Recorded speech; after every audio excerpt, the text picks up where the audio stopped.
Fly me to the moon, let me play among the stars.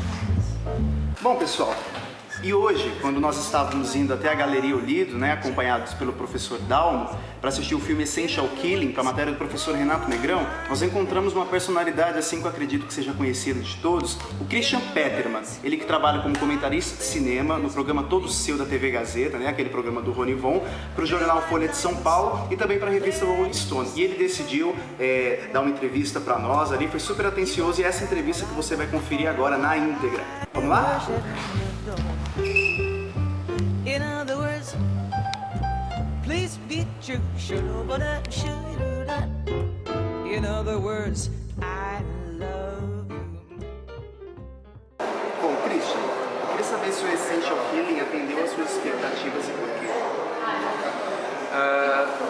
Bom, de certa forma, eu havia lido várias coisas sobre o filme e vários colegas meus de profissão, vários críticos que assistiram em festivais internacionais, falaram fantasticamente do filme. E isso sempre é complicado. Você cria uma expectativa, de repente, maior do que o próprio porte do filme. Eu vim com uma expectativa um pouco catártica, um pouco grandiloquente para a pequenez do filme. Não que o filme seja pequeno ou ruim, mas ele realmente é modesto no seu escopo. Se eu tivesse me preparado talvez um pouco mais apropriado ao tamanho dele, eu saísse mais pleno. Eu achei o filme muito interessante, mas eu esperava, por exemplo, situações de arrepiar, cinematograficamente acachapantes. Eu achei o filme fantástico, mas não nessa expectativa que eu estava criando. Mas aí foi talvez um certo romantismo meu, uma falta de preparo. Não ler que de repente o filme realmente é curto, 75 minutos, é uma ideia básica, etc.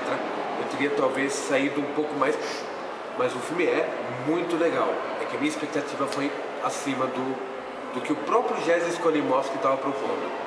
Entendi. E assim, é um filme, né, que ele tem sons, imagens. Você acha que o diretor ele conseguiu criar uma narrativa interessante para a história? Qual a sua opinião a respeito da narrativa? Bom, antes de mais nada, adoraria ter visto uma projeção um pouco melhor. Ainda mais porque é realmente um filme de imagens e sons. E nesse sentido, ainda mais conhecendo 4 outros trabalhos, eu não conheço muito da obra do Skolimowski. Ele também ficou 20 anos, 15, 18 anos quase sem filmar, mas em comparação aos outros trabalhos dele, ele realmente conseguiu fazer um filme sólido, um filme com narrativa consistente, sem se apoiar em diálogos. Os diálogos que existem te localizam, você entende um pouco melhor o cenário político, geográfico, mas não tem importância, não tem vitalidade para a narrativa. Com isso ele realmente conseguiu encontrar um ator perfeito que se jogasse numa interpretação puramente física, puramente de entrega muscular, facial, etc. E com os poucos elementos que ele elabora, ainda mais trabalhando com gelo, branco e poucas cores em oposição, etc., ele passa toda a situação. Ainda mais, assim, você percebe pela sessão, as pessoas reagem sonoramente. O sangue cuspindo no cavalo branco, a dor da perna sendo presa numa armadilha. Você vê pelos espectadores tomando... Há um acompanhamento, ou seja, eu não sei, vamos dizer, que outros espectadores estavam aí, que outra intimidade eles têm com o cinema, mas de qualquer jeito, pegou o espectador, envolveu o espectador e ele entrou na narrativa. Ou seja, ele realmente conseguiu contar a sua história, contar a sua proposta com os elementos que ele tinha à mão. Interessante, você falou de envolver o espectador, né? Como que a gente pode educar e ouvir, educar e ouvir, né, de uma maneira cinematográfica, nosso olhar, assistir um filme assim, tem uns diálogos tão reduzidos, é muito mais cênico, né? É muito mais facial. Aí é um pouco difícil vir com uma fórmula, etc. Por exemplo, volta e meia estou dando workshop de crítica ou atividades interativas com o espectador para meio educar. não dá para vir com uma fórmula, olha, chegue assim no cinema e encare o filme dessa forma. Cada filme tem uma forma de ser assistida, inclusive filmes sem diálogo, inclusive filmes apoiados no som, na imagem. Você tem que ter um certo sexto sentido, um certo instinto de sacar como se aproximar, como desfrutar cada filme. Óbvio que isso só nasce naturalmente quando você já tem uma rotina, você costuma ir ao cinema, você costuma dar a cara a bater, vendo coisas que você está preparado, vendo coisas que você não está preparado. Mas não dá para chegar, por exemplo, no espectador acostumado a ver Os Vingadores e comédias românticas e falar, olha, então senta e prepara para o ritmo, prepara para isso. Não é bem assim que você educa o espectador. Na minha função, com desempenho na TV, com algum espaço na imprensa escrita, eu tento, por exemplo, se eu for comentar um filme desses, eu tento colocar em texto, ou em palavras, ou até, vamos dizer, na TV, em gesticulação, o tesão que eu senti ao assistir. E deixando bem claro, é um filme mínimo, minúsculo, minimalista, é uma proposta, é uma jornada, você vai ter uma situação cinematográfica, não é uma história, não é um épico. Você dá as coordenadas, mas é um pouco difícil você dirigir um espectador não preparado para um tipo de filme desses. Tanto que, ao mesmo tempo que eu vi duas pessoas, assim, vi reações de pessoas respondendo ao filme, também vi duas pessoas levantando e indo embora. Então, não tem uma fórmula fechada. E também não dá para falar, abra sua mente e vá ver esse filme. Depende da pessoa, depende da cultura, depende da propensão. A pessoa pode até ser extremamente informada, extremamente aberta a várias expressões artísticas, mas esse tipo de cinema não bate, não compartilha. Então é um pouco difícil responder isso. Mas aí no exercício do crítico é que de repente ele, ou pelo uso de palavras, ou pelo uso de expressões, ele tenta convencer. Musicalidade. Com certeza. Legal. Você pode indicar pra gente 3 filmes que, na sua opinião, são bons e que estão em cartaz? Deixa eu ver o que está em cartaz. Toda vez que me perguntam isso, me dá um branco. Por trabalhar o tempo todo com o que está em cartaz e não está em cartaz, quando me perguntam isso já é uma coisa de anos. Me dá branco em tudo que está sendo exibido. Deixa eu ver, deixa eu pensar em... Bom, eu recomendo, antes de mais nada, uma dobradinha brasileira que está em cartaz, que eu acho tanto interessante cinematograficamente, como historicamente, como para quem gosta de cinema, para quem curte toda a sétima arte como um todo, que são os brasileiros Luz nas Trevas e o documentário Mises Ganzerla, Signos da Luz, que é uma dobradinha perfeita para, vamos dizer, como eu falei, quem tem uma certa intimidade com o cinema marginal, ver uma obra que dá uma continuidade a um dos maiores clássicos da história do cinema brasileiro, que é o Bandido da Luz Vermelha, o Luz nas Trevas, dirigido pela viúva do criador, Rogério Ganzerla, dirigido pela Helena Inês, e um documentário sobre o Rogério Ganzerla, que faz parte da série Iconoclássicos e Itaú Cultural, que é o Mises Ganzerla, inclusive até mais barato do que o Essential Killing, porque é gratuito.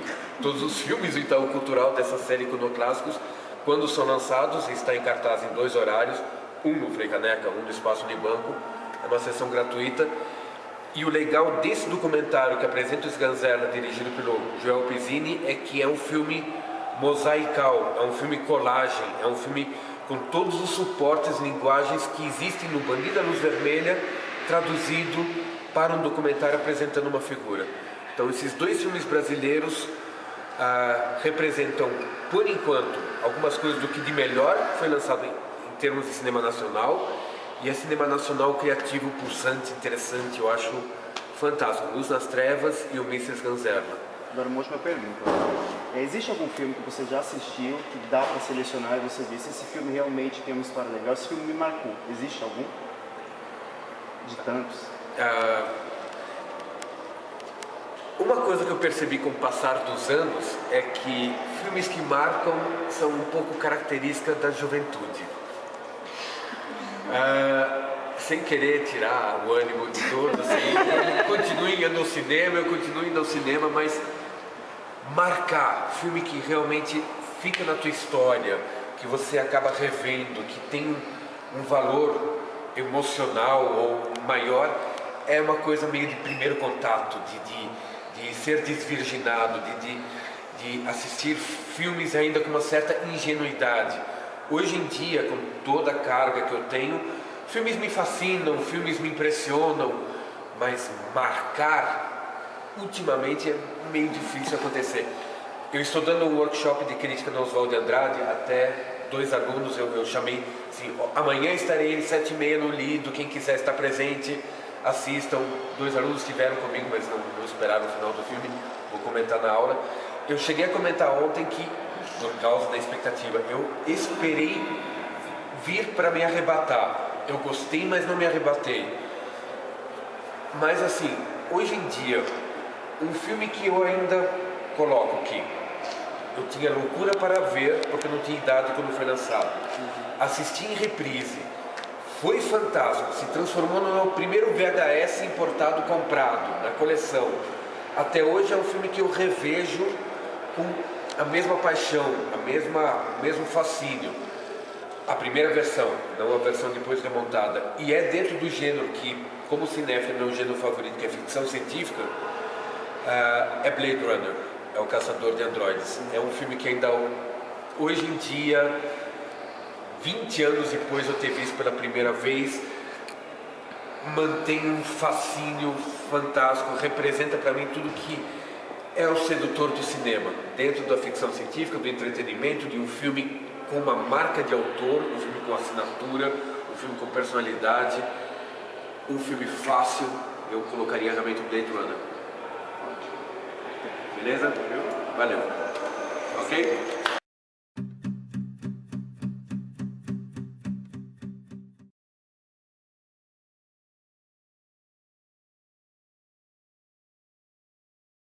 Jorge de Capadócio, Jorge de Capadócio, Jorge de Capadócio, Jorge.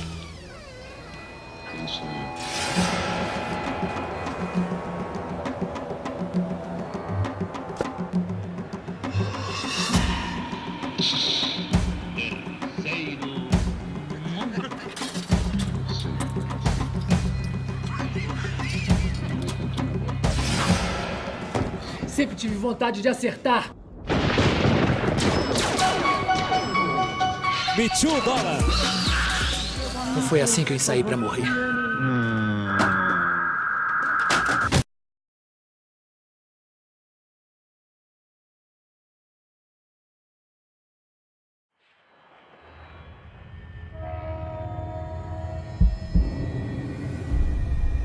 Vamos tirar o cinema do quarto de brinquedo.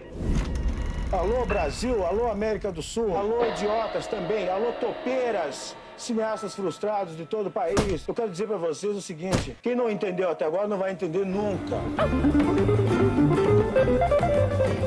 Arte moderna, coisa de depravado, lixo. É o pior filme que eu já vi na minha vida.